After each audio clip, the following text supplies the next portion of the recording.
It's so boomer of me that I don't understand how. I don't get anything like that. Do you have a MacBook? I have a Dell laptop. Oh, okay. And it doesn't work. Yeah, I would assume it doesn't. Yeah. Yeah. Well, if you ever feel the need for a computer, Macs are great. Highly recommend it. I probably will never. Okay. I have an iPad. Yeah, iPads are dope. And that's it. Okay. I don't know how to work anything else. It's just like a big phone. Yeah. That's pretty much it. That's all I got. Yeah, it's like a hybrid between a phone and you got the mobility of the phone, but you got like the screen of a computer. And you can add the keyboard and everything and make it more like a computer. Yeah. Yeah. It's all right. Do you use AirDrop at all? Exclusively to get all those like drawings I've been doing. Yep. That's it. So you can do that with the Mac too. So that's why like I use that all day where like because I use like Photoshop and all the Adobe suite on my MacBook, and when I'm done with it, I just AirDrop it to my phone, and it's the best fucking technology that exists. That's true. Yeah, it's phenomenal. I still don't understand how you're supposed to do it. It's just Bluetooth or Bluetooth and Wi-Fi? It's just Wi-Fi. It's just Wi-Fi? Oh, maybe it is Bluetooth too, but I think it's just Wi-Fi. I don't know. I don't know either. Anyways, back I to just Dan. know that it works. Yeah. So Dan was talking about the other day how, we were talking about like vocal warm-ups and vocal exercising and stuff like that, and how like, you know, it really pays off to do those kinds of things. And then he was like, bro, when Greg came into the studio to do that verse on, what song was that? Spaced Out, I think it was called? I think so, yeah. Yeah. And he was like, this dude came in. He was like, I texted him about it like once. And he just showed up. And he had everything ready, and he just went to the vocal booth and just bent over and just screamed as loud as he could for like 15 seconds, and then he was like, all right, I'm good, and then did it in 2 takes. Yeah. And I'm like, Jesus. Yeah, I guarantee you if Bungler was still going hard till this day, I would not be good. My voice would be absolute dog shit. Did you ever, were you ever trying to do like the proper way of doing things? Oh, no, never. You were just yelling. Yeah, just yelling. Yeah, Literally, my warm-ups would be like low hum Mm-hmm. into just straight yelling and see if I could do it, and then that's it. The last time I saw Bungler was at Sugar City, R.I.P. Sugar City. Oh, yeah. I don't remember what show it was. It was Plotting You, right?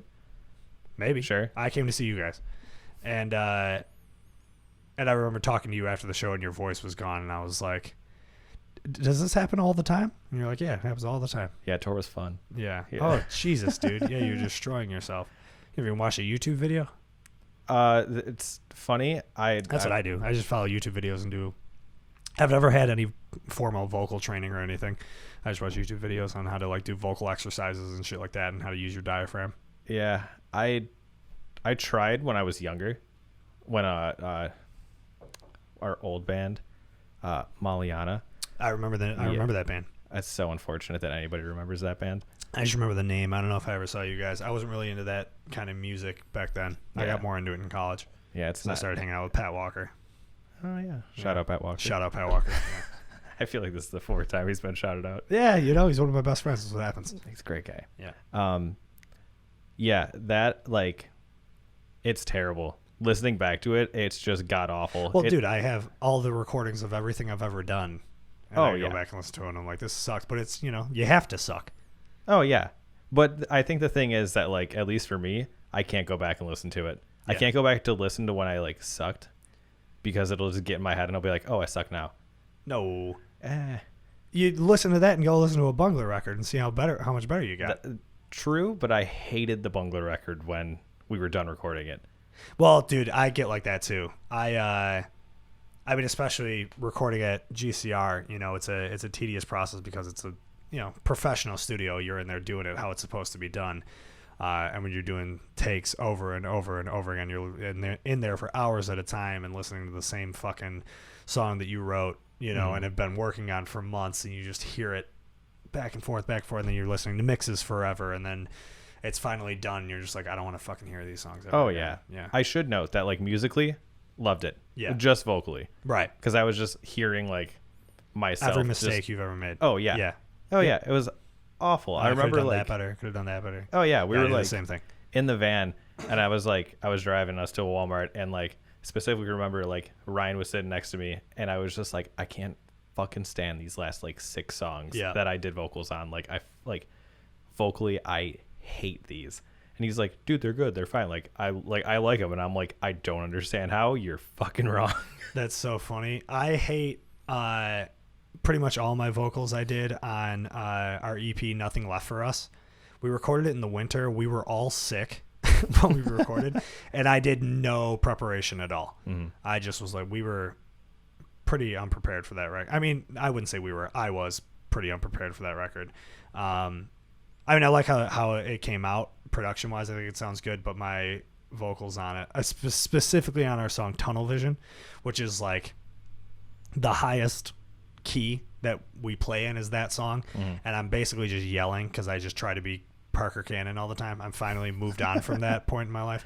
But that's what in any art form, that's what you do. You try to be whoever inspires you, you know? Oh yeah. And then you try to figure out your own voice through that. So, but when we were recording that, what's so funny is the lyric of the chorus of that song is, once upon a time I wasted all of mine letting people build me when I could have built myself.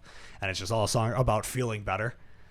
And I'm in the vocal booth, and I'm just like, my voice is cracking, and I'm just like, I damn near have a breakdown in the vocal booth, and I'm like punching the walls and shit. And I remember looking through the glass, looking at Devin, and just screaming at the top of my lungs, "This song is a lie!" Because I was not feeling better. I was very, very mad, and I hate playing that song's so good. But I hate performing it because it fucking is so out of my range, and I just try to push myself. And I learned a lesson in that, and just play to your strengths. You know? Yeah. Sing in a range where you are comfortable. Don't try to fucking go outside of that. You know? Well, it's like when a part of me, like when we were recording that, I was trying to do put in lows, right? You know, like those nice little, like little growls, and I don't fucking know why. They sound awful. They just sound so bad, and I was so adamant about it, and thank God somebody stopped me. Yeah, because I was like, when we recorded with Mike Cadillac. He was in It Dies Today. Oh yeah. Yeah. So he has that band was sick. They were fucking awesome. I think there's a dude who works at my job that was in that band. I think the singer. Probably, yeah. I don't remember his name though, but I see him all the time. Anyway, sorry. Oh no, yeah. Yeah. So what his setup, it's in his room. He has like this setup. Is it a home studio? Yeah. So he funneled cords through the hallway into his brother's room. I think nice. I was in every single time we recorded with him, but there was no glass, no nothing. So you're just in there alone, not knowing what was going on. I'm just in a room alone. Yeah. Going crazy, being like, I fucking suck at this. Mm-hmm. I'm not good. Nobody can see me. I'm just in this room going absolutely crazy alone. It was awesome. It was great. Yeah. Usually makes for a good record though. Yeah. I mean, that's how I feel. Is you put yourself through the shit. You drive yourself a little crazy to make it as perfect as you possibly can. And it's never going to be. But as long as you did the best that you possibly could, I guess, that's all you can do, right? So. True. And I love that Bungler record. So thank you for the record. Yeah. I love it now. Oh, good. Yeah. I didn't mean to shit on my own record either. Nothing Left for Us. I still think it's pretty sick. I mean, Cody's song, I think, is still one of our best songs. And oh yeah.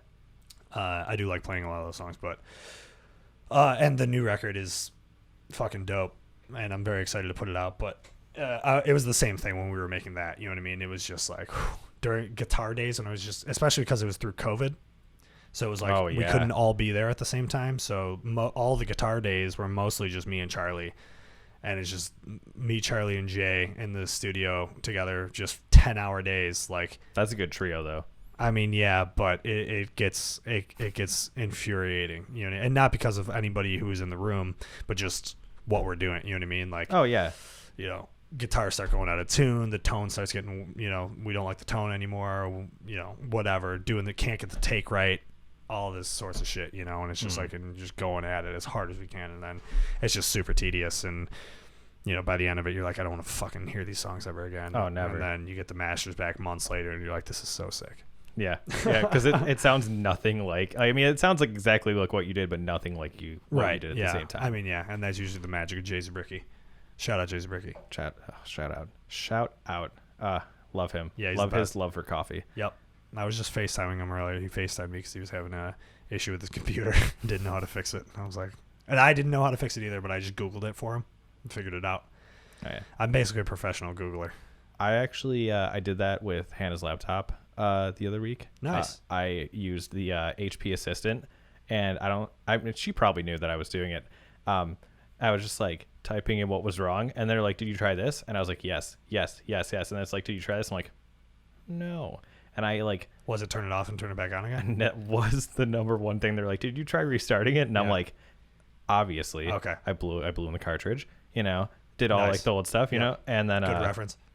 Yeah, hell yeah. Shout out N64. N64. Yeah. PS2. I don't know. Yeah. Dude, what are you gonna blow on the disc? Yeah. Yeah, sometimes you had to take the compressed air sometimes in there. I feel like the PS2 disk drives, not to go on a nerdy tangent here, but I feel like the PS2 disk drives were kind of shitty, and they always had issues like that where you had to take compressed air and try to blow it in there. Not as bad as that. No, wait, that was the PS2. The original Xbox had the same issue. Yeah. Yeah. Yeah, fuck 'em. Anyways, where was I? What was I talking about? You were fixing Hannah's laptop. Oh, yeah, and it was like uninstalling drivers. And Jesus, yeah. Once you start getting into there, it's like, fuck. Yeah, I was just like, I don't know, let's see if I could do this. And I did it, and I was like. And it fixed it? Oh, yeah, I fixed it. Huge. Yeah, I mean, at least for a little bit, That's why I stay with Mac, man. I never have those issues on a Mac. Shit just works. Yeah. And it's expensive, but you get what you pay for, That's true. Yeah. It's good, though. I didn't do an intro. We're like quite a bit into this. So about 13 minutes. Episode 12 of the I Am Your Friend podcast, and our guest today is our friend Greg, famously known as the vocalist of Bungler, which is why we were talking about Bungler. Bungler is one of my favorite local hardcore, metalcore. Whatever. A core.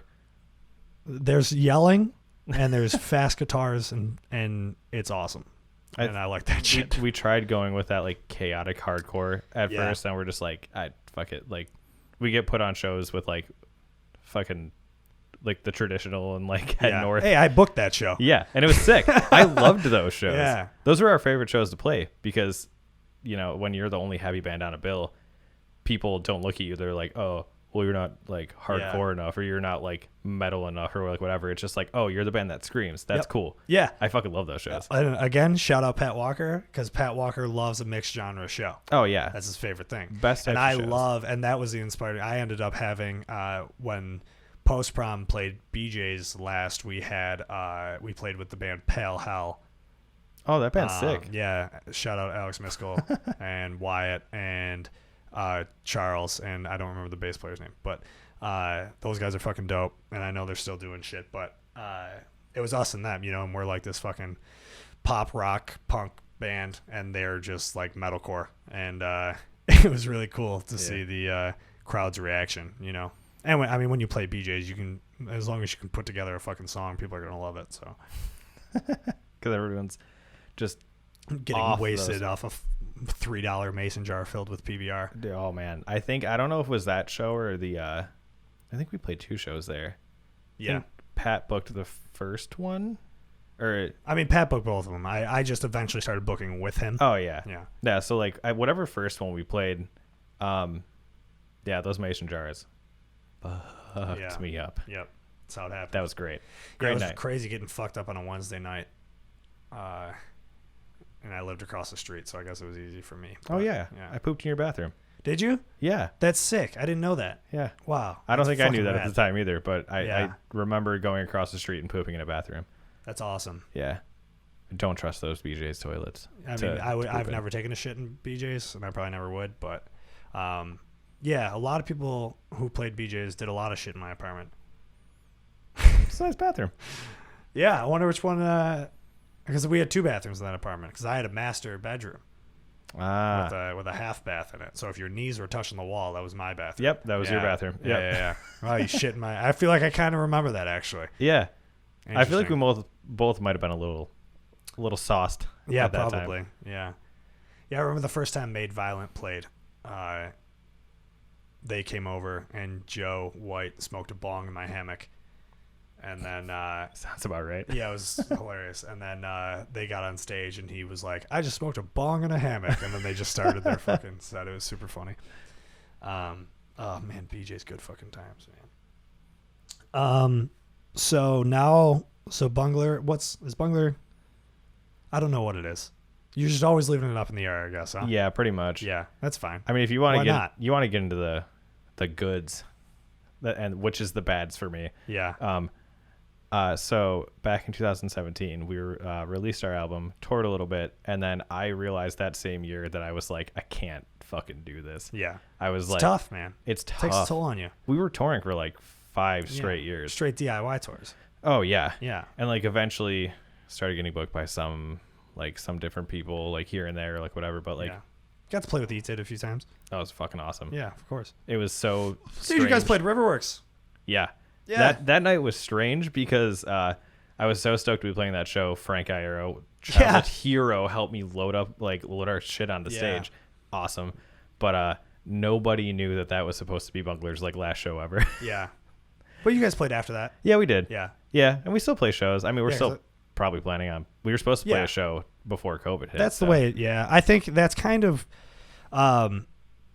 where like post-prom's getting to as well, is just like, just fucking let's just write some records and just play shows every once in a while and not take ourselves too seriously. You know what I mean? It's the most fun you can have being in a band. Exactly. Yeah, because there's no fucking way you're getting me after a year of sitting home, you're not getting me to do a DIY tour ever again. Oh no, God, it literally, and I don't mean this in a bad way, it sounds like my literal nightmare at this point in my life. Yeah, I don't think I could do it. Yeah, no, I agree.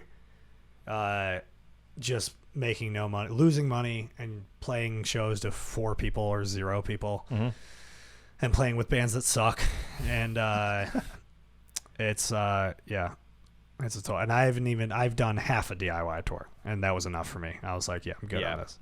Yeah, I mean, you found out at the best time. No, I mean, like, I don't regret it. Take a sip, bud. Of this Arizona green tea, please sponsor me. I need to get some sponsors on here. I was going to start just making some up. I forgot who I was talking to about it, but we were just like, it might have been Alex Barons. And we were talking like, this show, or this episode is brought to you by drinking your own piss. And then just like moving on. Just like making up shit like that. I mean, I'll throw some in here randomly if you want. Yeah, cool. All right, dope. What were you going to say though about DIY tours? Or? Oh yeah, like I don't regret any of it at all. It was the best learning experience of my life. But when I'm sitting there on tour in a van disassociating for like the whole thing straight, it's not great. You know? Didn't really enjoy it then. Yeah, it becomes playing to empty rooms becomes very mind numbing, especially because it's just like, what the fuck are we even doing here, man? It's like, and you convince yourself it's like, this is what you got to do. This is what everybody did. This is how you get there. And you're 5 years in and you're like, yep, this is what everyone did. Yeah, exactly. And that's kind of, when we started post-prom, that was like where my head was at. I was like, all right, let's fucking do something. You know what I mean? Even if it's a DIY tour, like I just want to get out there. You know what I mean? Like I was hungry and everything. And it's just like, but then I'm playing with, Charlie and Devin, who are older than the rest of us. And they're like, we've done this already, dude. Then we don't want to fucking do that anymore. And then eventually I was like, I don't want to fucking do that anymore either. So we're all set on that. Yeah. So you're also doing your art, which is dope. And does that have a name, or is it just Greg Kolb art? Well, hopefully my FBI agent never listens to this, but it was previously Black Ice Coffee Club. Right. And I was just kind of going under that moniker. Yeah, I still wear that shirt all the time. Kind of, to avoid some taxes, like all that stuff, Yeah. So, it's just Greg Kolb art now. Okay. And I mean, breaking news, I'm planning on starting another clothing line type thing, but actually doing it actually. Okay. So, I mean, the design of the one Black Ice Coffee Club shirt that you did is dope, and I do wear it all the time. Oh, yeah, thank you. That's great. Yeah. But I love all the designs that you do. I love that it's like the like Disney in the 40s kind of shit style, but like obviously like very dark and like, I don't know, it's cool. It's a cool style. Yeah, I gotta give all props to Sky. Shout out Sky Harding. He was drawing that and like super into it before, like way before me, and I was just like, oh, this is so fucking cool. Like everything like he's doing and like he's like buying or wearing or like has tattooed on him. I was just like, this is so cool. Yeah. And then I was just like, can I please copy you? And that's pretty much how it started. Nice. Yeah. Dope. That's cool. I mean, that's how Apple started. Yeah, pretty much. Yeah. So you're just like Steve Jobs. You're essentially Steve Jobs. Yeah. Yeah. And I mean, like, when I'm a millionaire, billionaire, I'll toss some money his way. Yeah, of course. Just a little bit. I think Steve Wozniak's doing fine. But yeah, shout out Sky. He's one of the funniest people on Twitter that I follow for sure. He's gonna appreciate that. Okay. He's gonna really appreciate it's that. It's gonna go to his head. Yeah. Oh yeah. Straight to his head. Good. I want it to. Yeah, he fucking cracks me up, dude. He doesn't tweet a lot, but every time he does, I'm like, that dude is off his rocker and so goddamn funny. There's like different times, and I'm calling him out right now. There's like different times in like the group chats that we have where he's like, I don't know why this one didn't hit. Cares so much about the brand. Oh yeah. Yeah. I mean, you gotta. He's got such like a streamlined brand to all of his tweets that they're all killer. Yeah. They're all great. Yeah, they really do. I bet is he a guy? He's probably got just like tons in the drafts. Just sitting there just waiting. I can only imagine. Yeah, all the best ones do probably. I mean, did we ever show you any of the GarageBand songs we did when we were like touring? No, predominantly. Oh man, you were making songs on GarageBand? Yeah, like on our phones. Yeah, in the van, like just awful, like minute long things of just like garbage. Yeah, it was just straight trash. But like, if you could hear those, boy oh boy would we be canceled. No, I'm just kidding. But no, it would super funny. Yeah, he would always just like, he'd be like back like chilling in his like seat in his bunker. Like, yeah, because we were like a 3-person band for whatever reason. We each had like our benches. Yeah, and it was like, that's nice. It's a nice commodity. It was sick. It was like a little apartment. Yeah. And then I got an apartment about the same size like a year ago. So perfect. Yeah. It's just like home. But it was just like the road, I guess. Whoever we were touring with, like merch guy, photographer, whatever, and then me, Sky, and Ryan. And I would always just hear Sky like giggling behind me. Just making songs? Yeah, just doing something. And I was just like, he's probably making a song. And then he'd like crawl up like over the seats, grab the aux cord and plug it in and just play the most fucked up thing you've ever heard in your life. Yeah. What kind of what were they? Just weird software instruments of just nonsense? Like, oh yeah, yeah, just anything that was loaded up in GarageBand. Pretty much. I can only imagine. That's what I used to do in like 7th grade. Yeah. I remember. Same though. Yeah, I remember. Yeah, I had like a study hall, and there was like Mac computers that had GarageBand on them, and I would just fuck around, keyboard, drums. We used to do that on Fruity Loops on his old computer. Wow, Fruity Loops. Yeah. I remember discovering Fruity Loops in like 2010 and being like, "This is crazy," and it was free. Yeah, that was nuts. For anybody that doesn't know, Fruity Loops was a music production software that's now like respected. And now, like major like hip hop producers use it, which I think is crazy because like back in the day, it felt like kind of a joke. Oh, I 100% was. Yeah, like we were using free open source music production software, but it was super fun because it was easy. Yeah. But then people started making sick shit on it, and then it became this like respected music production software, which I still think is nuts. Yeah, we would sit there and like use like the laptop mic from like 2006. And just like, our friend would like play like one chug, and then we would just sit there and like program drugs. Program drugs. Yeah, that's a cool band name or an album name. Program drugs for like a new metal band. Yeah. I'll sell it. Perfect. I'll make some money off. We should just start a new metal band right now. Yeah, let's go. All right, I'm in. Yeah. Can I be Fred Durst? Can we both be Fred Durst? We can both be Fred Durst. Okay, cool. Pat Walker's gonna love that one. Yeah, he loves Fred Durst. Yeah. Like, we would just sit there, make breakdowns, like, and that's all we would do. Then we would walk to. He lived like by like a, what can't I think of this? Burger King. There it is. We would just walk there. He would be the only one that would buy food because he had, I think, a job back then. I don't know, but he had like some random money, and then like me and did the rest of you not have jobs? No. Oh, okay. Yeah, no. We were How like, old were you? I think I was like 17. I definitely should have had a job. But like, yeah, fuck it. Yeah, you're out doing hood rat shit with your friends, having fun. Walking to that's like, honestly one of the biggest, I don't know if I would call it a regret, but something I think about a lot is that I started working at 14, like as soon as I could, and I just worked forever.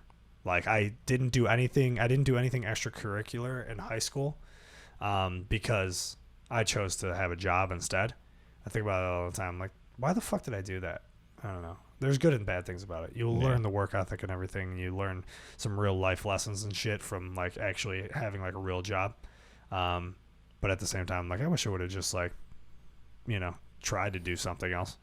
Actually, the first time I ever smoked weed was the first day that I ever no call no showed my first job. That's the way to do it. Yeah, CVS baby. Yeah. No call no show at CVS. Yeah, because you got high. Yep. Yeah. Yeah, that was a fucking How day. old are you? Like 15. Oh wow, yeah. Yeah. Yeah. So like a long time ago, literally almost half my life ago. Wow. Wow. I want to die. That is crazy to think about. Yeah. How old are you? 29? Turning 29, yeah. Turning 29. Yeah. You're good, bro. Your life is just beginning. Sure. I've been talking about this lately about how like I'm like looking forward to 30. God, teach me how to do that. Well, dude, here's my philosophy on it. Is I just feel like your 20s comes with so much bullshit. There's so much insecurity. There's so much like having to perform, you know, like and kind of figure out who you are and where you fit into the world and what you're trying to do. And then like by 30, I feel like you're like, I'm good. Like I know who my friends are. I know what I like, and like I'm just set in my ways. I don't need this bullshit. I don't need to go out all the time. I'm just good, and I'm like I'm ready for that. I feel like, you know what I mean? Yeah, I mean when you put it like that, that makes sense. You know, like I definitely. I feel like the pandemic just like rushed me up. You know what I mean? And now it's just like I feel like I'm 30 already, so I might as well just be. Oh yeah, you know? Yeah. I feel like that when you think about it like that, for sure, because like the whole like posturing yourself to like be something else or like look like something else. Over it. Yeah. Oh my God. Yeah. So much time wasted. Just trying to hang out with my dog. Yeah. I'm just trying to hang out with my cats. Yeah. You got cats? Two of them. I got one cat. He got out. He's been gone for like a week, but he'll be fine. Don't worry about it. Oh no. Okay. Yeah. Cool. He gets out all the time. He's not an outdoor cat, but he wants to be. Cool. You know, and I respect him for trying. He's got perseverance. And like 3 summers ago, maybe 2 summers ago, he got out and was gone for 3 weeks, and we were like, we lost him. This motherfucker's gone. And then he came back, so he's been gone for a week. So we'll see. Well, please text me when he gets back. Yeah, I will. So you got 2 cats. Yeah. You like them? Oh, I love them. Yeah, cool. That's love good. them. Turnip and minnow. Turnip. Yeah. I think you told me about this because I remember saying it. Yeah. Back to you. Turnip. I hated the names at first. Shout out Hannah, my girlfriend. She named them. She named them, and I hated the name. Well, not so much minnow. I thought minnow was dope. Did you get them at the same time? No, okay. Turnip's 2. I think minnow's 4. Don't tell them. I don't know their birthdays or ages, but I don't know how old my cat is. I do know his birthday is 4/20. That's dope, and that's just easy to remember. Yeah, you know. But yeah, because I smoke weed, Greg. That was the joke. Yeah, well, I don't smoke weed, and you just said you no call no showed. Yeah, the one time I did. No, 1 out of like 6, but yeah, I have no excuse for how terrible my brain is. It's just natural. Yeah, you know. Hey man, it happens. Yeah, you're doing great. Sure. Okay. No. Yeah, I'm doing great. Yeah, I lost it. We were talking about your cats. There it is. It's the non-weed. It's the non-weed that I smoke doing this. Yeah, it's frying your brain. Yeah. You got to start smoking more weed. It'll fix you. Yeah. That's what they say. Hey, I'll try anything at this point. Yeah, I feel that, dog. Shit. Yeah, but I wanted to name him like Kyle. Or like I'm Dan. all about it. I'm all about naming pets like actual names. Yeah. It's fucking hilarious. Yeah, you should just name it Greg. Yeah. Just name it your own name. I mean, he's an orange cat. There you go. Yeah. Hey, Greg. Makes sense. It's me, Greg. Yeah. Yeah. I love it. I mean, we both, shit in a litter box. You shit in a litter box? We eat kibble, both of us. So, it just makes sense. That's cool. Yeah. That's cool that Hannah has you litter trained. Yeah. I mean, it took her a while. Yeah. I can imagine. I'm pretty stubborn. Yeah. You got to fit in the box. Is it a big box? Oh, it's the same size box. Oh, it's the same as the size cat. box. Yeah. You got to share a litter box. Yeah. Yeah. That's good. Yeah. That's cool, man. Well, besides I hope the cats are doing well.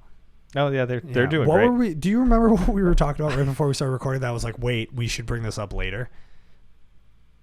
Because I don't. I don't. Yeah, fuck it. Maybe we'll make it back to it. Maybe. We were talking about life. How's life? it's all right. You know, I could complain. I hate, like, I always say, yeah, go ahead. You can't I can't complain. You know, everything's fine. It's like, I started watching The Sopranos. Well, I finished The Sopranos at this point. I'll probably watch it again. But there was and apparently it's a common phrase, but I had never heard it until I watched The Sopranos, where Uncle Junior, they ask him, how's it going? He goes, I'd complain, but who'd listen? And I was like, that's amazing. I'm fucking saying that all the time because it's honest, you know? fair. I'd complain, but who'd listen, you know? It's because I hate those, you know, and you're probably the same way. You're an introverted guy of just like the small talk conversations. That's the other thing I'm fucking over. Oh, you know same. What I mean? I'm just like, how's it going? Fine. You know what I mean? Good. It's going. Mm-hmm. I think I mostly same hate it shit, because, different day. Yeah, it's mostly what I do at work. Yeah. It's like, how's it going? Like, oh, good. The weather's good. Yeah. And it's like I want to fucking claw my eyes out. Yeah. Every time I have those conversations. Legitimately. Talking about the weather. Weather sucks out today, though. It's really bad. It's so muggy. I hate it. Hate it so much. I like it was so nice. Like last week, it was like hot, but it was dry. Yeah, I even hate that. Okay. I can't do hot. I hate it. You like the winter? Are you a winter guy? Love the winter. Really? Yeah. Well, you're a hockey guy, right? Yes. Yeah, that's cool. Yeah. I'm not any of those things. I like the fall. Yeah. Is really where I thrive.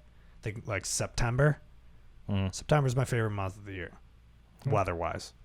It's usually, I mean, my birthday is We're sitting here talking about the weather, just so you know. Oh, yeah. Go on. What my birthday is the 17th, and it's usually hot. Yeah. And by the end of the month, like 13 days later, like it's fall. Yeah. And I'm just pissed off at my mom for giving birth to me that early. I can't believe she did that. I was actually a little bit late. Yeah. But like, hold on to me a little bit longer. I was already in there for a few days extra. Yeah. But yeah, no, I love fall. Yeah, fall's love the best. fall. That's sick. So anyways. You're managing a coffee shop. Oh yeah. You don't look excited about it. The money's good, and that's what I've been saying ever since. That's what we all say, bud. That's what it's all about. Yep. Yeah. So unfortunately, that's what it's all about. Yeah. Yep. It has to be, right? Yeah, that was just, we're all just trying to get through this, right? Yeah. It's like, I just look at it, which it could be like a really dystopian, horrible way of looking at life at this point. I love where this is going. Go ahead. But like, I just got to do it for the money and try and not go crazy. You know? That's what most of us are trying to do, man. And it's fucked. I think that's normal. I think it's normal, and I think it's fucked that it's normal. I agree. But we're all doing it. Yeah. You know what I mean? I don't know. It's hard to say. The grass is always greener, right? Grass always looks greener on the other side, but it's not, you know. I work 9 to 5 office job. Work my Monday through Friday, and just get my 2 days off, Saturday and Sunday. Do it all over again. Yep. And then it's like, woo, weekend. And then we're back on Monday, and it's like, I hate my life. And it's like, almost the weekend. It's so bad. Yeah. And we're just all doing it. Me and Hannah have had like multiple conversations like about this specifically. Because like, I mean, like, we're both like pretty, like, in the grand scheme of things, like, I manage a coffee shop, which is pretty fucking cool. Yeah. You know, like, I love coffee. Yeah. And the things that come along with it, like, whatever, I love coffee. But, you know, like, and like, she paints for a living. So like, we're both like in like good positions. Yeah. With like our jobs and everything. But like, things could be so much better in this world. Yeah, totally. They can. They sure can. And I've gotten into it before. Did you watch the Bo Burnham special? Did I watch it? I cried. Yeah, of course. It sent me into a depressive episode for a few days. Yeah. But it was like, I'm glad, man, that gave me some perspective. And it was extremely relatable. Oh, yeah. Just the amount of like disassociating he does in it. You know what I mean? Of just like where he's just staring off. I love the part where he's just laying his head on his pillow and the microphone's just sitting there. Yeah, and he's like, hey, maybe it wasn't a good idea to just like sell our souls to the people running the digital world. And like the little rant he goes on there about social media. And I'm just like, so good, dude. So good. Yeah. Definitely makes people think about shit that they probably don't want to think about but should think about. And the worst part of that whole special for me is that like that's all I think about. Yeah, same. It's like all the stuff I Which think is about why already. it was like I'm so happy it exists, because it was like, oh my god, like this dude understands, and everybody who's talking about it understands. I learned it. There was a term on there he talked about, which was derealization. Oh yeah. I ended up looking into that, and I'm like, oh wow, that there's a word for it. Isn't that always fun? Yeah. I just keep finding new words that I'm like, oh, I'm that too. I experience that all the time. There's a word for it. Yeah. Yeah, I was looking for that word a lot, like when, like that tour I was talking about, like before, like just derealization for like 8 months straight. Yeah. Absolutely awful. Yeah. I forgot what the actual definition of it is, but I looked it up the other day.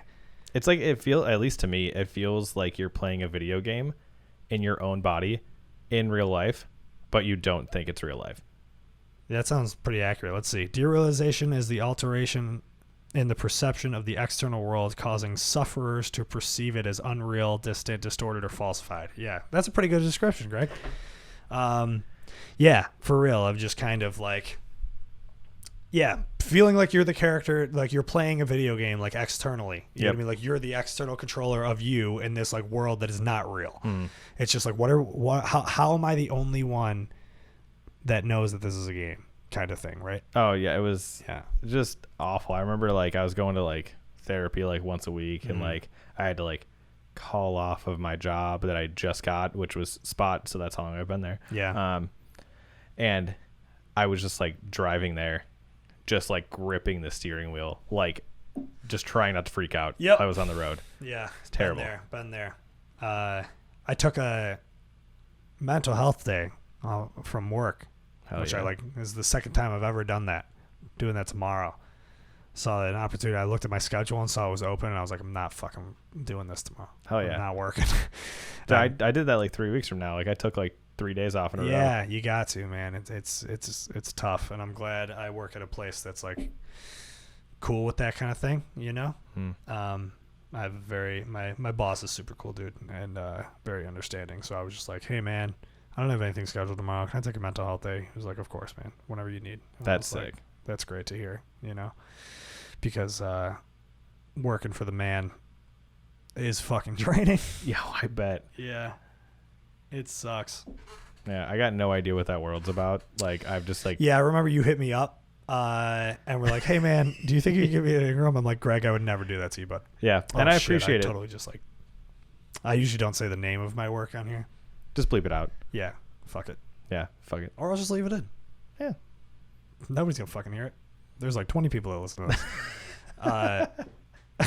But, yeah, it's... I'm glad that I steered you in the right direction, because I'm like, dude, honestly, you would fucking hate this job. Because it is.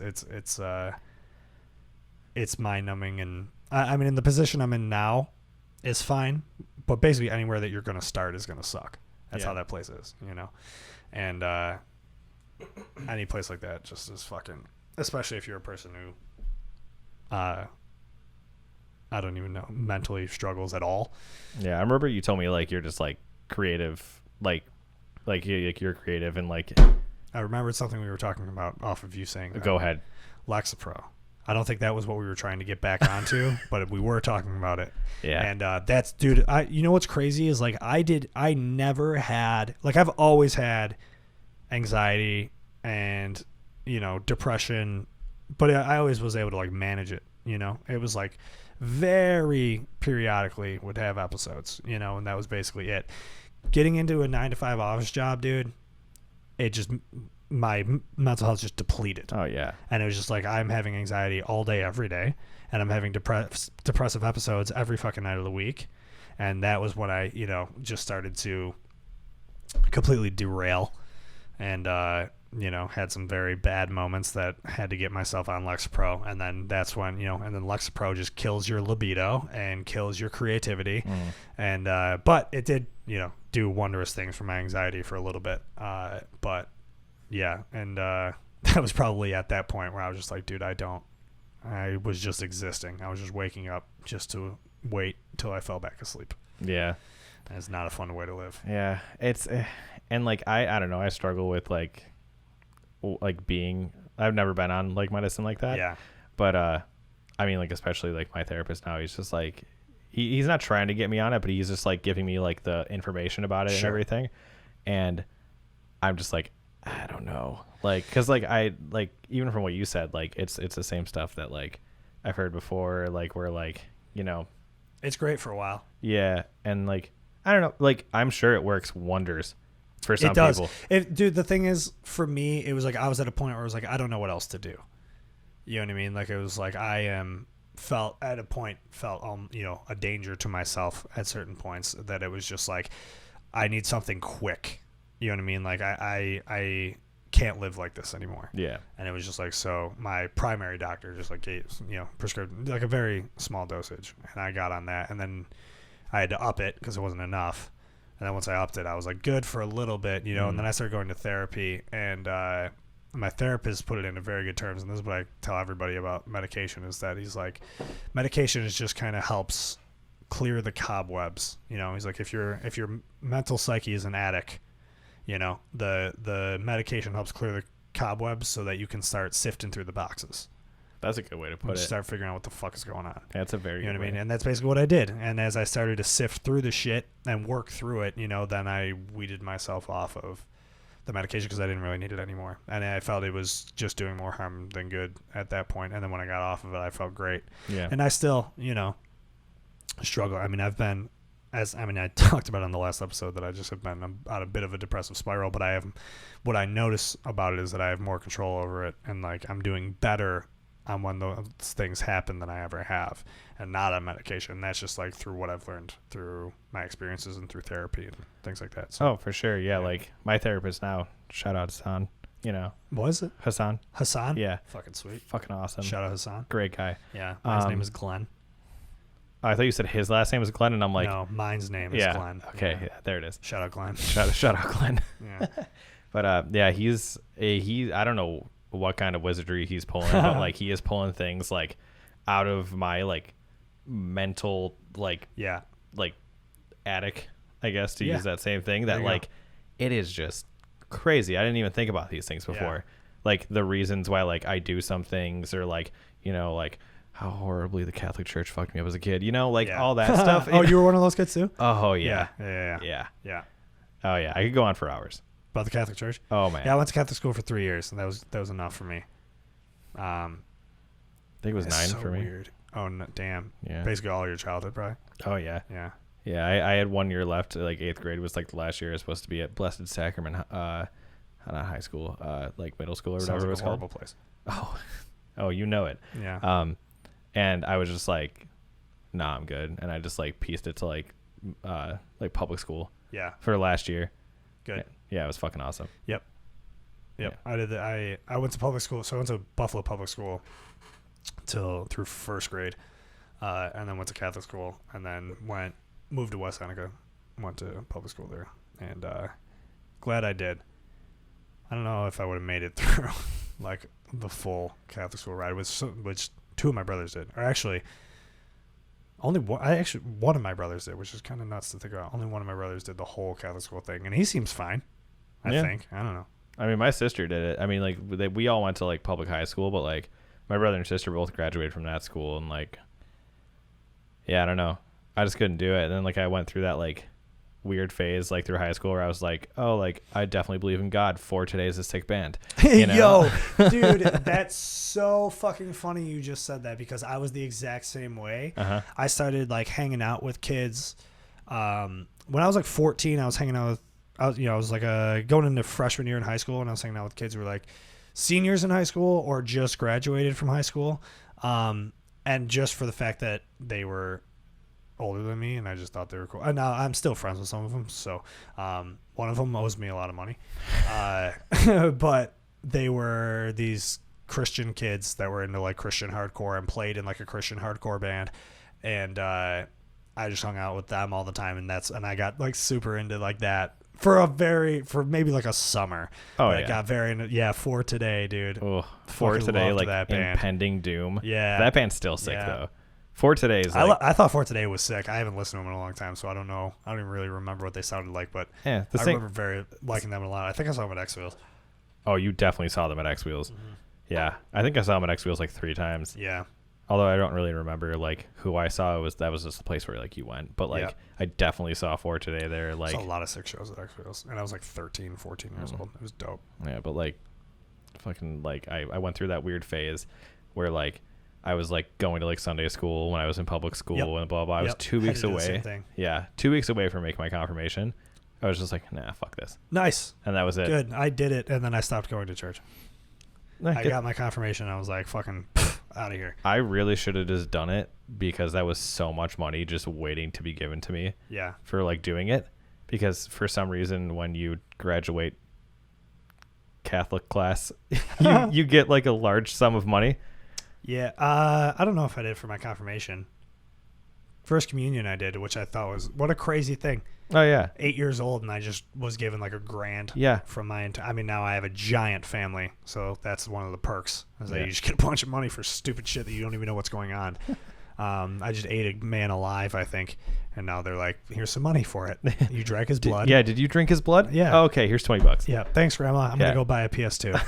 And that is what I bought with my first communion money. Was a PS2. Fucking dope. So there were some perks. Fucking crazy though. What a weird thing religion is. Oh my god, dude. Anytime I see like now, like as an adult looking at like children making their like first communions, I'm like, that's such a weird thing to do to a child.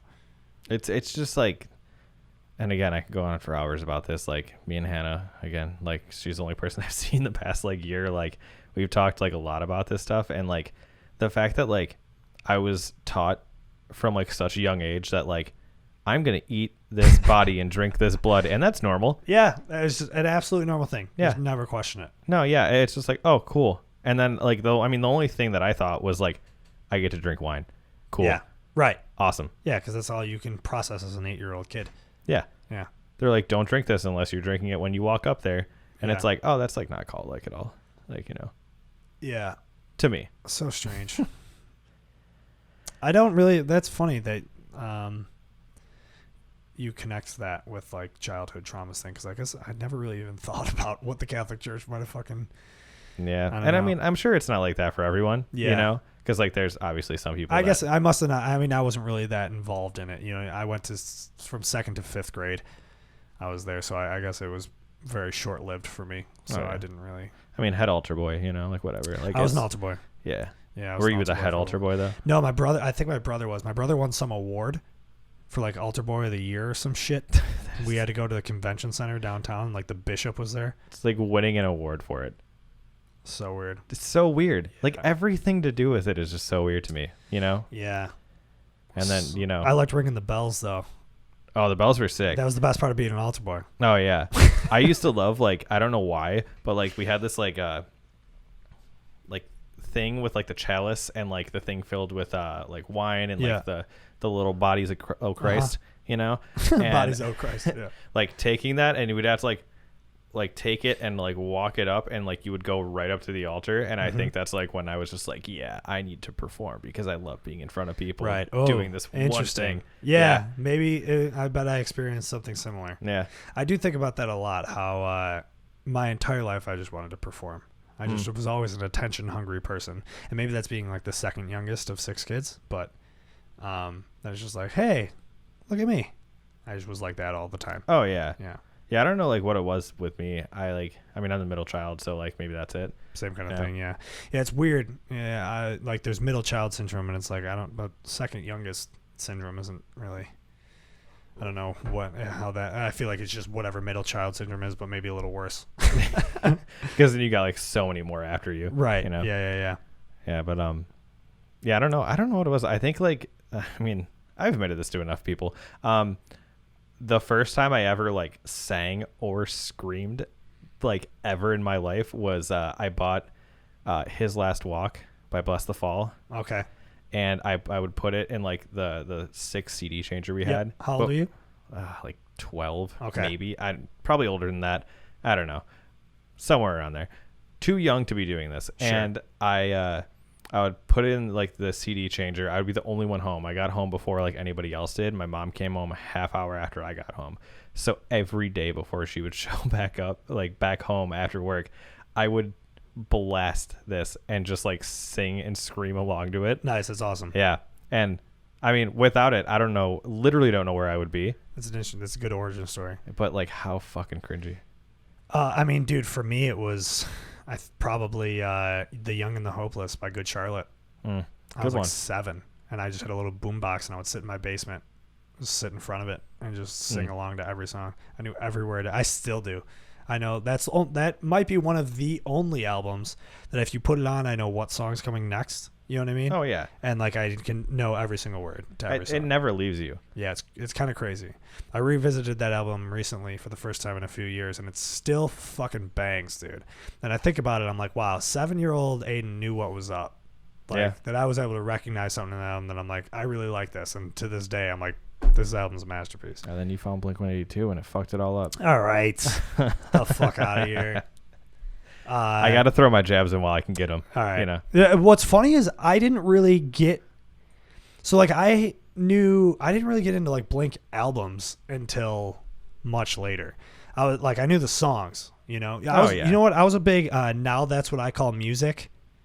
You know what I'm talking about? Did you ever have those CDs? It's good to finally admit it. Yeah. Yeah. Yeah. That was my thing. Yeah. I would just, like, I just liked music. You know what I mean? And that's, as a child, that's all anybody knew about me was that I liked music. So they're like, Now That's What I Call Music. These are all the popular songs out right now. And I would just had all of them. Avril Lavigne. Yeah. CeeLo So that's Green. how I discovered a lot of my shit. So that's probably like whatever Blink songs were on those or what I listened to probably. You could have stopped there. No. But then Self-Titled came out in 2003. And that was the album that I was like, which is going to be crazy because even Blink fans would shit on me for that. Be like, really? That was the one? Because a lot of like early Blink heads, like that was where that fell off for them because that's where they became like a pop band. Yeah. Which that's what I liked. I liked pop music. I've always liked pop music. You know, I will say, and I've admitted this before, that I don't mind Blink-182 at this point in my life because I hate Machine Gun Kelly so much. Okay. Stop. I can't. It's so bad. Hold on. It's so bad. Don't do this. Listen, I also hate Machine Gun Kelly until that album came out. And then I was like, this is hard. I honestly would rather him be a white rapper. Nope. Disagree. I hated him up until I hated his guts. And then I would get an MGK tattoo. No, I'm just kidding. I wouldn't do that. No. Okay. Oh, I'm holding you to that. You're getting that tattoo. I would never get an MGK tattoo. But I think, dude, that I've never seen an album divide people so much than Tickets to My Downfall. I think it's fucking sick. I think the songs are really well done on it. I jam out to it. That My Bloody Valentine song is fucking... Dude, they're catchy. just... That's what I'm saying. They're just catchy songs that Travis Barker plays drums on, and that's what I like. That Travis Barker wrote. They're Blink songs. They're Blink songs that Machine Gun Kelly that's what's cool right now. There's a bunch of other artists that are following suit. I respect the fact that he is chasing the bag. You know, he chased it and he grabbed it, and it just keeps on making more money. Yeah, and I respect that. But that is like the hottest thing right now. Is whoever Travis Barker's producing is who's blowing up. Yeah, that Willow song's good. Yeah. You hear that? Yeah, I think so. It's really good. I forget what it's called, but it's good. Me too. It shows up on anything he's on. It shows up on my release radar because I love all that shit. But that Kenny Hoopla song. I don't think I've heard that. Is that the one with... No, that's Hollywood Nothing Nowhere. Sucks is the name of the song. Yeah, no, and it literally is just... It sounds like a song... Like, it literally rips off riffs from Dude Ranch by Blink-182. But Travis plays drums on it. And it's such a fucking sick song, and it's like one of the biggest songs out. And that whole little niche world that exists of these like little Blink-inspired like pop rapper dudes. It's awesome. It's great. I love it. It's so sick. Oh, see, I do love it. I think it's great. I mean, like, I don't want to shit on it too hard. But I'm like the opposite. I'm the worst hipster of all time because I like shit like that's popular. Yeah. You know what I mean? Like, I think that might make me the best hipster of all time. Maybe, yeah. Yeah, I'll take it. Yeah, if you hate shit that's popular, yeah. Yeah. See, I like knowing, you know what I mean? I'm like, oh, a bunch of people like this right now. Why? And then go into it and try to find why it's cool. Yeah. You know, and then I'm like, oh, okay, that's why it's cool. Yeah. I get that. Yeah. I just, like, I don't know. I liked the songs by Blink 182, like those, like, you know, I'm not even gonna try to name them because I just know them, but I don't know the fucking names to You them. can't name a Blink song that you like? What's My Age Again? I was gonna say Name, so thank you for doing that. Yeah. It's not Name. You thought it's What's My Name Again? Yeah, yeah. Nobody Likes You When You're 23? Yeah, that one. Yeah, What's My Age Again? Because his age is 23. That was Name. Nope. Yeah. That's okay. I mean, at least you know I'm not faking it. Yeah. I mean, What's My Age Again is a great song. Yeah. It is an objectively good song. Yeah. It is very catchy. There's a really good podcast episode of Mark Hoppus was on somebody's podcast, and that they do, like, it's kind of like Song Exploder, but it's just for like punk songs.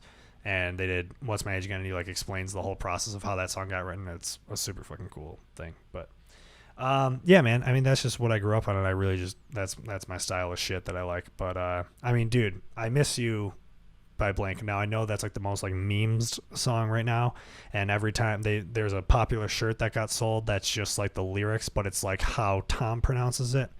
Oh, is that like the Where Are You? Yeah, that one. Yeah. Yeah. So like everybody shits on that song, but like that was when that song came out. That was my favorite song. I was 8 years old. You know what song that was for me? Was that Untitled? I think it was like Simple Plan. Yeah. Yeah, like the one with the car crash video. Yeah. Yeah. Dude, Simple Plan, I'd Do Anything is one of the best pop songs ever written. Yeah. That song is insane. They do the part at the end where they do the crazy, it's like a mellow, it's a very Blink inspired bridge. Mark Hoppus actually sings on the bridge of the song. Of course he does. But the bridge like cuts out, and it's like this little breakdown part, and then there's a snare roll. Yep. And then it builds up, and then it hits the 2 hits, and then it's just vocals of the chorus, and then a super high harmony hit, then it hits back in super hard, and every time that happens, I'm like... Goosebumps. It's nuts, man. It's just a very... And that thing is, like, I am a fan of commercial pop music, like that kind of stuff. You know what I mean? Because it's just like... Yeah. Because it's not easy to write, and as much as everybody would argue it is. Writing something simple that is also very good and at the same time unique is the most challenging thing that you can do.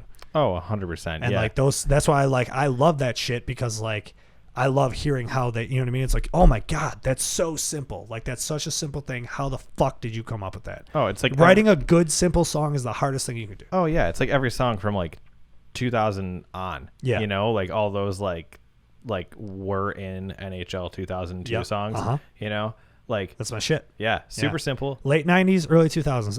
Every song that was on the Billboard in those times was my favorite. It's a great era. Mm-hmm.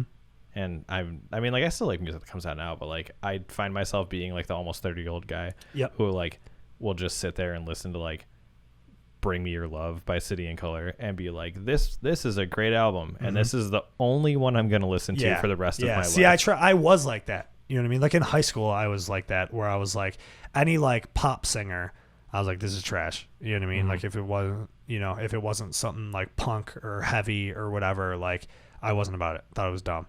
And then I just got over that and was just like, tried to find a way to appreciate from just like an artist perspective, from a writer's perspective of like, from a, anybody who's a creative, it's like, okay, what were they trying to accomplish here and how did they do it, and try to view it from that perspective. And it's like, and if you look at it like that, you can appreciate anything. Oh, And that's, now I'm like a huge fucking Justin Bieber fan, Peaches. I was thinking of Peaches. Justin Bieber's album, and I might have talked about this on the podcast, but I've been telling everybody because I'm stoked about it. The album was co-written by a dude named John Bellion, who love him. Yeah, he's like my favorite dude ever, and has been for a long time. I got into him late high school. He just was like putting out like free mixtapes on like DatPiff or some like crazy like mixtape download site. And I just was obsessed with that dude. Like I went to go see him in Toronto when I was 19, and there was like 100 people there, and I got to meet him, and he was like nobody, and like this is my one story, my one hipster story of I knew him before he was cool. I don't have that with anybody else. Oh yeah. John Bellion is my guy. So like that's I saw him play for 100 people and nobody was there. And then I met him after, and he was super cool. And now he wrote Justin Bieber's album, That's fucking crazy. Yeah. It's like, it's wild. It's like, we were going to see this band that we knew from Columbus called Come Wind. and they were super cool. Just like one of those like atmospheric like post rocky. Yeah, like post rocky type bands. I love that shit. And they were opening for. That was really aggressive of me to say, but I do. They were opening at Mohawk Place for 21 Pilots. Wow. Yeah. And we were there and we watched it. I'm like, oh, this band's cool. Like the dude jumped over piano. And then 2 years later, they're the biggest fucking man. Dude, I loved 21 Pilots when they first came out. I really did. And I'm not afraid to admit that. And because they get the most shit now. But their first, dude, even the Blurry Face album, which was like their first like mainstream release. I mean, the album before that kind of was too. The album before that is what they blew up on. And then the album after that was the first mainstream release. But dude, like, I thought they were it was just such a cool new thing. You know what I mean? It was like just these two dudes and it's all mostly backing tracks. But I thought it was cool that the dude talked about like his mental health struggles. Yeah. And it was like mainstream pop songs. It's like, dude, this is not a thing. Like, that was not a thing up until that. At least, and not that I had heard. Like, I didn't hear any songs on the radio talking about your anxiety, you know? So, like, for me, I was like, I could connect with it. I was like, this is cool. And it combines, like, hip-hop and punk stuff, and I'm all about it. And then I saw them live at Canal Side. And the show was amazing. They put on a great performance. But their fans scare the fucking shit out of me. I'm like, who are you people? You know, just like they're all dressing up like him. Zoomies workers. And, is that who they are? Yeah, just Zoomies workers. Bummer. Yeah. You hate to see it. I mean, I say that as a former Zoomies worker. Right, yeah. Zoomies workers. That's such an interesting breed of people. Yeah, you're fucking telling me. Yeah. I got fired because I don't think I was a good Zoomies worker.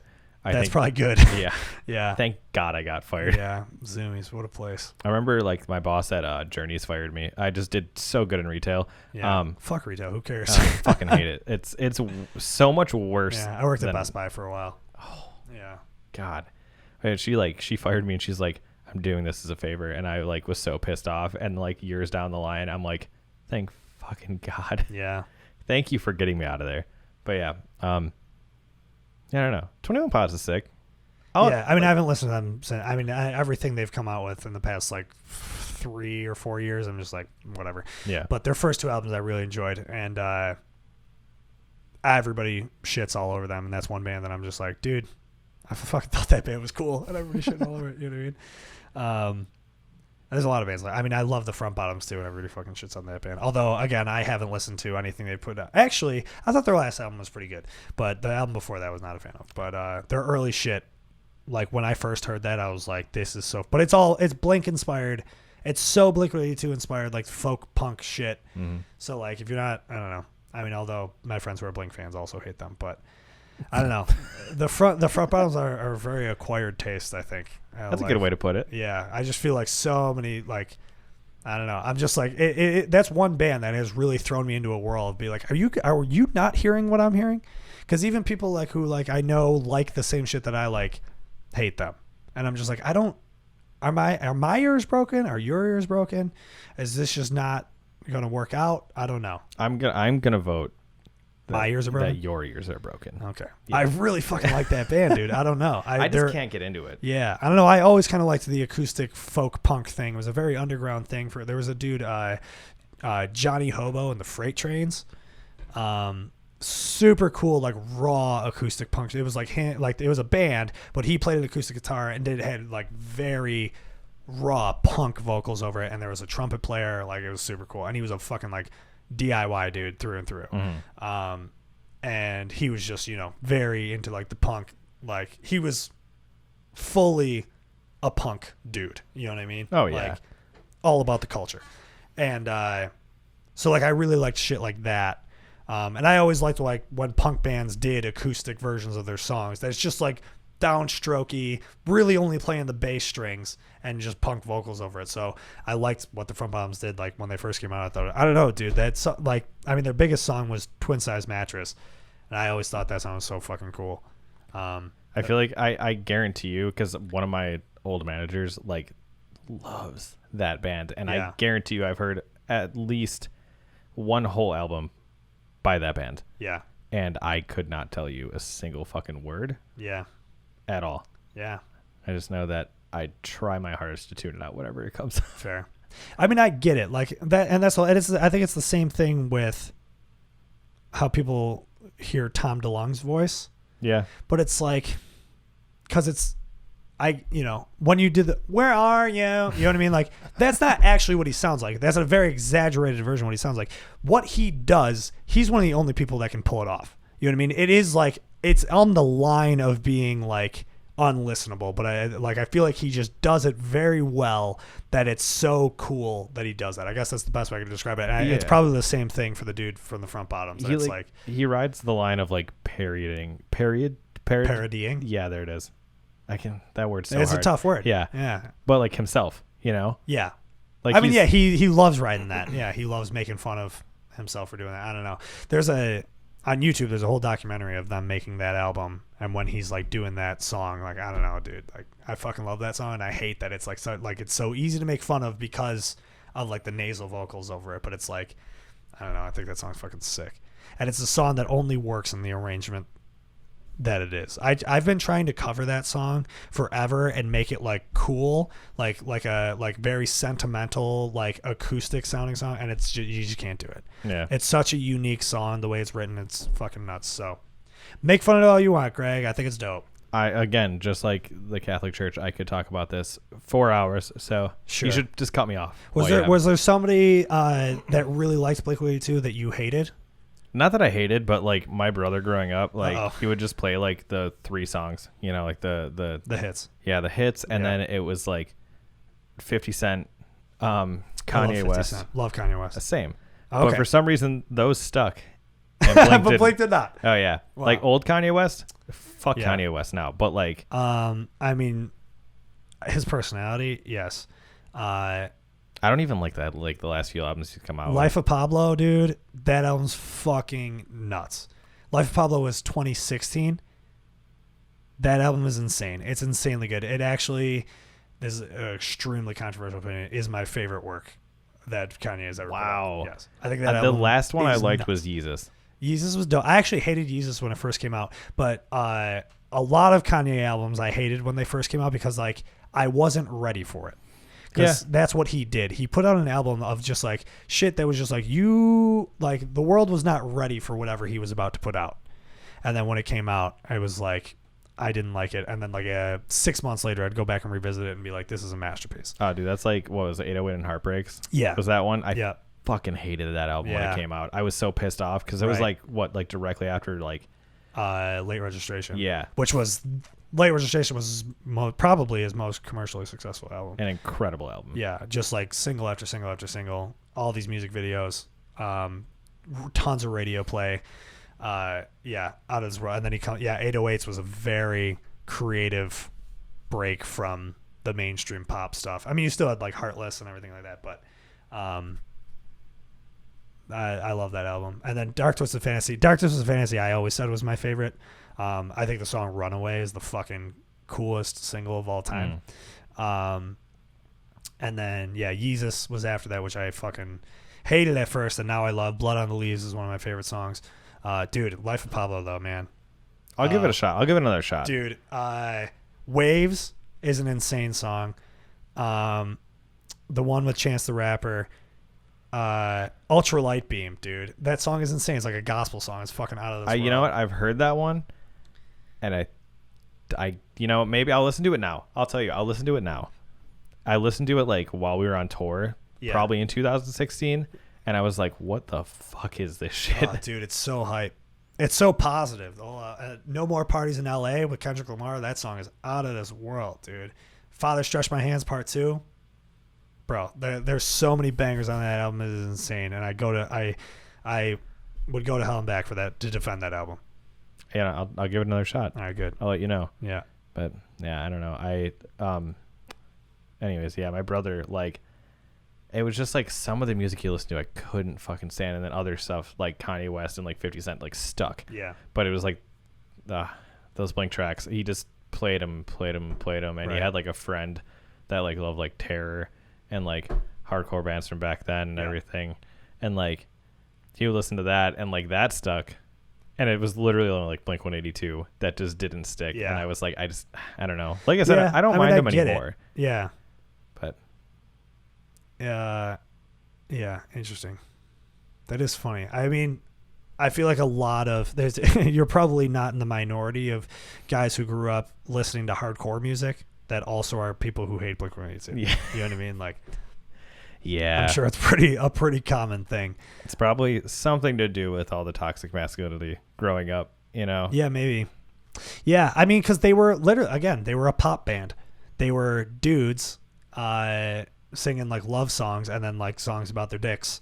Yeah. And just like, and and it was just the same, you know, it's bar chord, like, you know, the T-shaped power chords and the octave chords and, you know, it all sounds the same probably. Yeah. Yeah. So I get it, but you're wrong. And that's all I gotta say.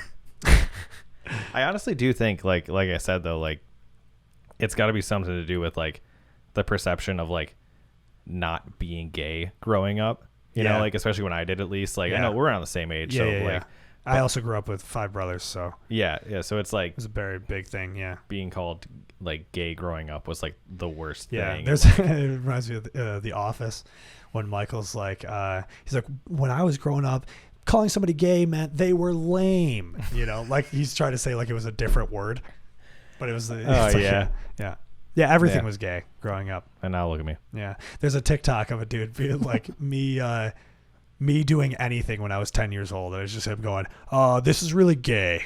It's just like, dude, that was everybody. Everyone. Yeah, like I mean, even some dude at hockey the other night, so that was awesome. But yeah, see, it's annoying now. Yeah, pretty annoying. And this kind of goes back to the episode with my cousin Luke that I was talking about, where how we evolve, how the language evolves. Oh yeah, you know what I mean? It's like, all right, we're not going to start going through people's pasts because they said something was gay in 2005.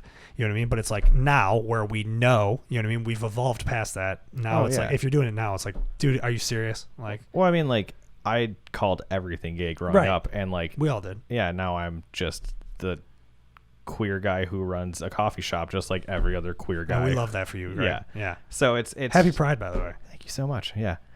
It's I actually feel good this year. You know, awesome. Every other year I'm like, oh, maybe I shouldn't say anything. Right. Yeah. Yeah, but no, yeah. Now it's just it's like all that stuff growing up. It's like I called things gay all the time.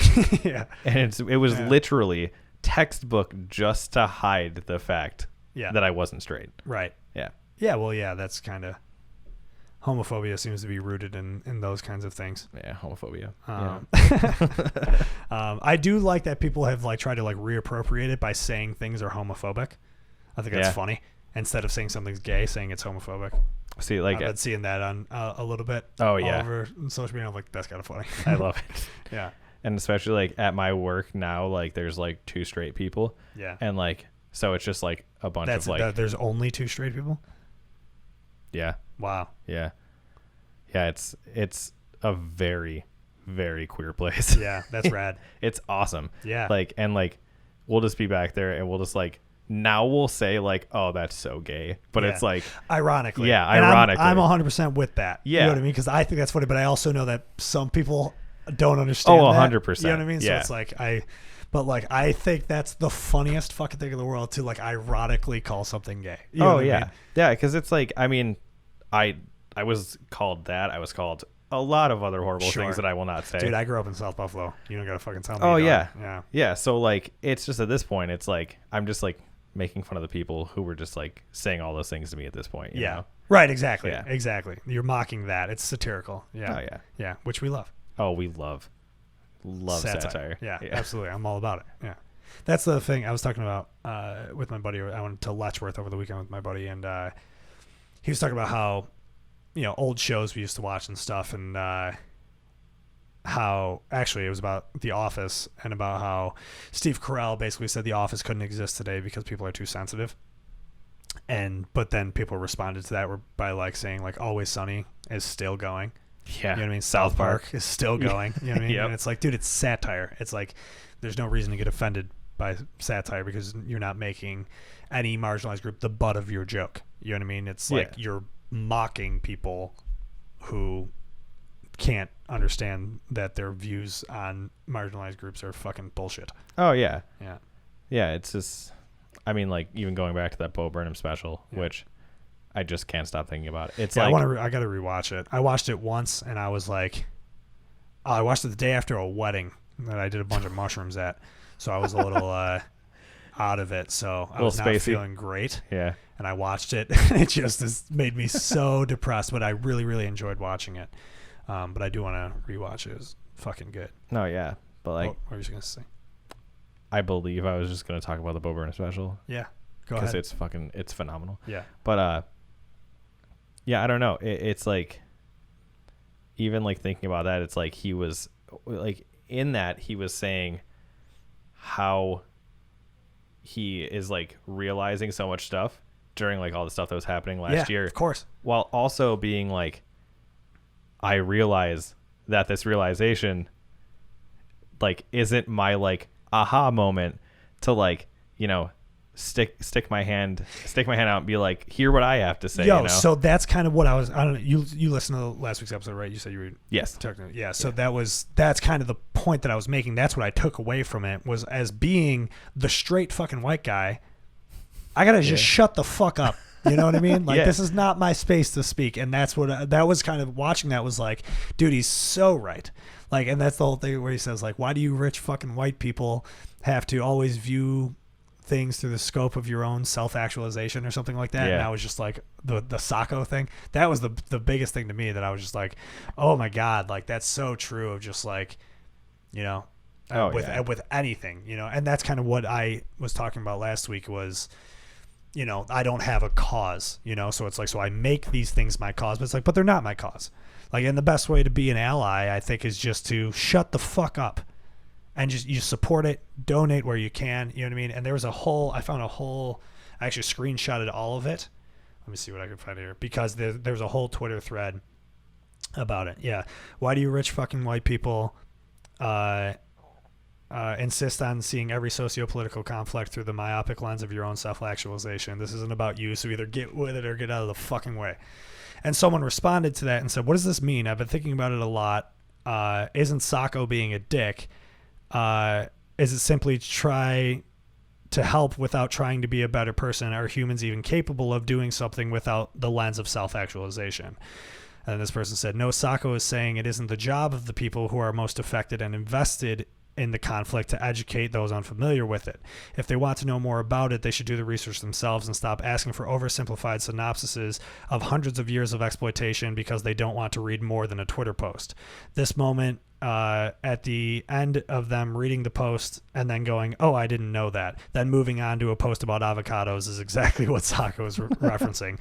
Bo also makes a great point in Healing the World with Comedy, where he mentions that American white guys have been the center of attention for hundreds of years, so maybe for a small time we should just shut the fuck up and let other people figure stuff out, because we don't need to be involved, because we can't do that, because we get bored and want to be the center of attention again, so we insert ourselves into conflicts that have absolutely no need for our input and take over the conversation because it isn't about it enough. Yes, it's possible to do something without looking at it through the lens of self-actualization. You do something, you have that moment, you shut the fuck up about it, and you don't tell every single person you meet. Yeah. And I was just like, yeah, that's 100. This is how we all need to be as white, like as speaking for myself, as a straight white person. It's like, dude, I've had it. Like, we've had it forever. Oh yeah. And it's like, and now people are doing their thing, and you need to let them do their thing and just shut the fuck up and let them do it. It's literally like we've been the kids. Like playing like kickball in the street. Yeah. And like we've had the ball and we've taken the ball and, you know, like just held the ball for years. Yep. Time to give up the ball. Yep. Time to have somebody else take the ball home. Exactly. You know? Yep. And you just come back and play when they need people to play. Yep. You know? And I don't know. It's I didn't really even realize that until I watched that special. That's exact same. And that's what made me real. And then at the same time, you know Michael Che from SNL? Of course. So he came out with a show on HBO called That Damn Michael Che, and it's kind of like a sketch comedy show. And there's a scene where he gets stuck in an elevator with a white woman who's played by Cecily Strong from SNL, and she's like so like uncomfortably trying to prove that she's an ally. You know what I mean? Like keeps bringing up, you know, the whole like Black Lives Matter movement and everything to him, and he's just like, dude, I'm just a fucking black guy in an elevator, like, you know what I mean? Like, yeah. And so like watching that show was just like, like, you know, also kind of realization moment. And then the Bo Burnham special on top of it, I was just like, yeah, this makes so much sense. Oh, yeah. Like it, and it's something that, you know, I'm not going to fault myself for, because it's something I didn't realize, you know. Obviously I'm trying to do the right thing, but it's like, but that's not what it's about. You know what I mean? Yeah, I mean, like, I don't know. You can like I guess like self-actualize in a way that like is not entirely harmful. Yeah, like you can be like, oh, fuck, yeah. I was doing this thing completely wrong. All right, time to change it. Right. Yeah. So I don't know. It's definitely something that like, especially like the last year and everything, absolutely, like learned and like have tried to like get better at. Yep. Because Same. like that whole like posting the black square, like yeah, super, you know, like cool that everyone was like with it and everything last year, but like that's so after that day is when I checked out of social media, because like it was like I didn't know, you know, everybody was just trying to figure out what to do. Mm-hmm. You know, we all watched this horrible thing happen, and everybody just felt helpless and was like, what can we possibly do? You know, and so it was just like, all right, post the black square. You know, it was just everybody did it, and then it was, no, don't post the black square because you're silencing voices. And then, you know, and then it was just became this like crazy chaotic thing, and I was like, I need to fucking just step away from this, because this isn't helping anything. Yeah, you know what I mean? Like it made you realize like shit like that, like it isn't really helping. Right. You know, like what's helping is like donating to like, you know, yeah. like, and so that's what I started doing. Other Yeah. And then I was places and going out to the protests, you know what I mean? And that's why, I mean, I have the picture up, you know, which is now that I think about it, I'm like, this, you know, but it's still, I mean, I see this, the picture that Mike Silvestri took of the protest from last year I have up here. And the reason I do have it and why I wanted it is just because it was so amazing to see the city come together, especially during a global pandemic. Yeah. For everybody to go out and say something needs to fucking be done. You know what I mean? And to be part of that was a really cool experience. So, and it's a fucking dope picture, but incredible picture. Yeah. Shout out Mike. Right. And that I think is more doing something, you know what I mean? Yeah. But yeah, just the surface level shit to make yourself feel like you're doing the right thing is where for like, sure. Yeah. There's also this guy that I follow. He's the singer of Stick to Your Guns. I don't Yeah, know. yeah, I fucking love that band. Dude, I only know about that band because they did a split with The Story So Far. Yeah, sick. That was a sick record too. Mm-hmm. But he is like self-proclaimed like Marxist, you know, hell yeah, whatever. Yeah, like yeah. I mean, we can turn this into Greg's commie hour if you want. My boss calls me Marxy Marx. That's really good. Because he like was for some reason he was like asking me about my political opinions, because I had I have to work on LinkedIn a lot for my job because I do a lot of like marketing type stuff, and so my header photo for a while was the pride flag. It was like a stock LinkedIn photo, like it was blank. I had nothing to choose, so it was like a pride flag with the black power fist thing, and I was like, all right, that'll let people know where I'm at, you know, even though I don't belong to any of these fucking groups. And then I, you know, had it up for a while, but when he saw that, he was like asking me, just like he was just digging in just to see where I was at politically, because he agrees with a lot of what I was doing, but yeah, and then I, you know, let it all out of where I'm at, and he was like, all right, I'm gonna start calling you Marxy Marx. I was like, sick. That's a good, so funny, good nickname. I'll take it. Very. Yeah, anyway, sorry. Stick to your guns, vocalist. Oh yeah, no, like he's a great follow. I highly suggest following that dude. Also, Bo Burnham is obviously a Marxist. Oh, 100%. Everything that he was saying. Yeah, and like, I mean, like again, not to like the self-actualization or like whatever, but like once you realize how many things you don't realize, you realize so much more than you ever thought you would. Yeah, like, and that's exactly what that special did. Like last year, I didn't know the difference between like liberal or like whatever liberal and leftist yeah kind of shit. Yeah, and boy did I learn that quick. You know, you on TikTok at all? Oh, all the time. Is your TikTok full of like leftist socialist shit? Sure is. Yeah, same. It's amazing. You get the dude who like talks really fast that pours the coffee in the beginning of the videos? Yep. Yeah. Do you follow Eddie, the wrestler dude? I don't think so. He's like a his thing's Midwestern Marx, I think. That dude's a fucking genius, and I actually learned so much from following him. Like, I also subscribe to his YouTube channel and follow him on Twitter because, like, hell yeah, that dude knows what's up. And Yeah, it's a very, very interesting type of. But I was the exact same way through the whole pandemic. Just like, I found myself just pushing myself further left because it just, when you start to exactly what you said, like when you start to realize all the systems in place and how they got there, and you look at the history of everything that we did to get here, and that's what Bo Burnham says in that same thing about like everything we learn in history classes is false because it's all through the lens of like imperialistic colonialism shit. And what else does he say?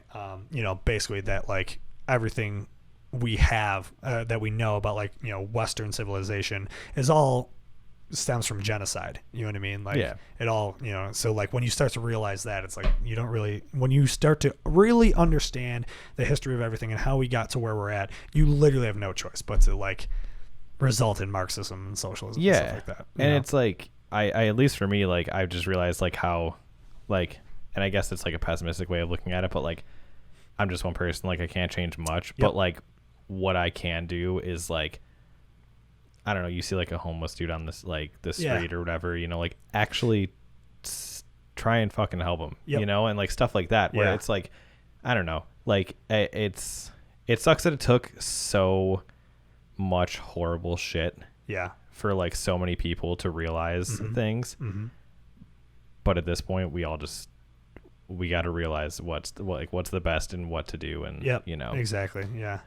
Always learning. I have I feel like I've learned and grown at such a rapid rate because of like everything that happened during the pandemic and just being home and just wanting to learn about it and just being emotionally invested in all these things that I felt I had no other choice to keep educating myself, and that's how I got to where I've gotten to, where I used to be a guy that was getting just political arguments on social media all the fucking time, and I just like, I'm so over that now because it's just like, again, when you realize all of these things and like I said, you just have no other choice but to be like kind of a leftist because it's the only thing that makes sense based on, all of those things, that when I talk to somebody who's, I have a bunch of families that are fucking Republicans, and it's just like, I'm not even going to talk to you because our understanding of the world is so fucking different. It's insane. Dude. That it's like we would have to talk to each other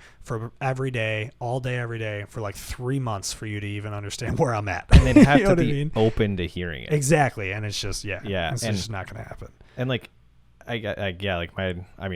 he'll never listen to this. My dad's the same way. Like you can't say one thing he doesn't agree with without him getting pissed. Like about it. And like, I don't know. I used to be like that too. Yeah. It's like, and now it's just like, I'm just like, all right, you just haven't figured it out yet. That's basically how I just rationalize it. You know what I mean? Like your scope of your experiences of the world led you to believe this. And that's why you're like that. And I'm not going to change your mind. So yeah.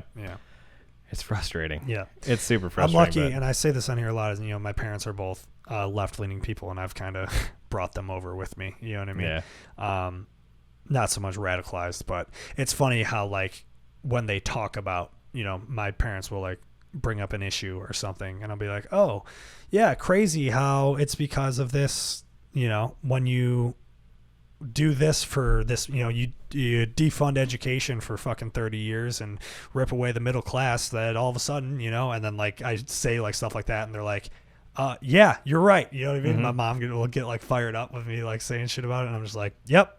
And then like, so it's it's pretty cool to have them hear me out. You know what I mean? But I also don't do it in like a preachy way, I guess. Or I try not to. I probably do, but yeah. I mean, like, I try to like just like sneak it into conversation. You know what I mean? Oh yeah, yeah. I always like. I mean, like, I think it's more like me trying to like not piss off my parents, but just kind of like jab at them a little bit. I just like always mention Bernie Sanders when I'm over there. Yeah.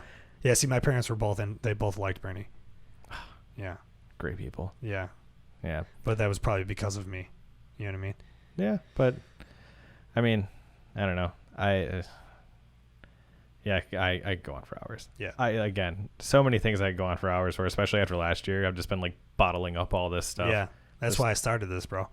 Yeah. Because it was like, a lot of us probably feel that way. You know what I mean? Where it's like, I think that's why I needed to, or why I wanted to start this podcast so much, was because like I just spent a year of learning, you know what I mean, and just reading and just watching documentaries and trying to just understand as much as I possibly could about the things that I wanted to learn.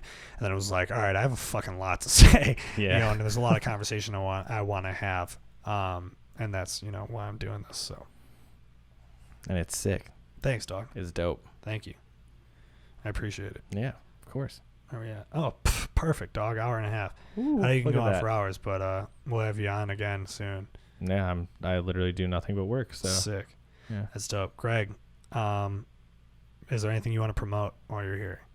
Just that this podcast is brought to you by drinking your own piss. Nice. Yeah. Way to bring that back. Yeah. Hell yeah. Greg, thanks for coming by, bro. I'm glad you were here, and I'll probably, you know, I'm gonna be back in the office in a few weeks. Come hit you up, get that iced Americano that you put like 4 shots of espresso in, and then I think I talked about it on the podcast. Did you hear me talk about it on the podcast? That like there was a time where I was going into work where if I had a lot of energy, my buddy Pete would be like, "Is Greg working today?"